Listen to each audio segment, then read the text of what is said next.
Women have for centuries been fighting for the right to control their own wealth. Little did they realize that Allah had granted this to us over 1400 years ago. Whatever a woman owns is hers when she gets married and remains hers. Her husband has no rights on it at all. Whatever comes to her during the marriage remains hers. The husband has no right on it at all, except that which she chooses to give to him. He cannot even ask for what is hers. The responsibility of maintenance is his, no matter how much money she has. She controls. She makes the decisions about what is done with her property and her income. We also have the right to choose our own husband. Many people have the misconception that the marriages are arranged by family members. Now, in some cultures, unfortunately, this is true. They bypass Islamic law and follow something that comes from way beyond imagination. In Islam, the male and the female child must both be consulted before they are married.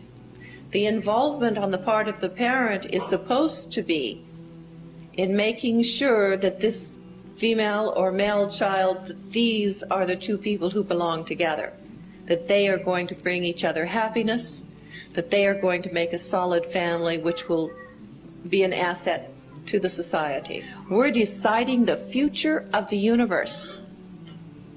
What I teach my children determines whether they are builders or destroyers, peacemakers or warmongers. So yes, I'm deciding the future of the universe and how I teach my children and how they teach their children. That all comes from the mother. So we know the value and the importance of motherhood. The Quran says that we should cover ourselves and identify ourselves as being Muslim. My hijab does that. When I walk down the street, I am identified as being a Muslim. The second part says that we would not be molested. Now, molesting does not just mean rape, and we've simplified things a little bit too much when we start talking about Islam. First thing you have to know is that rape has nothing to do with sex, physical desire, love, any of that. Rape is an act of violence and hate, and it does not depend on the way a woman is dressed. A woman does not ask to be raped by wearing less clothing. That is not why a man rapes. A man does not rape because he is sexually excited by the physical appearance of a woman. This is an act of hate for women. It is an act of violence against women.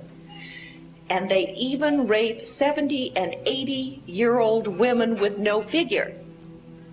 Okay, this dress prevents us from being molested because this dress reminds us constantly of who we are. When I pass a store window and I see myself, I'm reminded that I am a Muslim.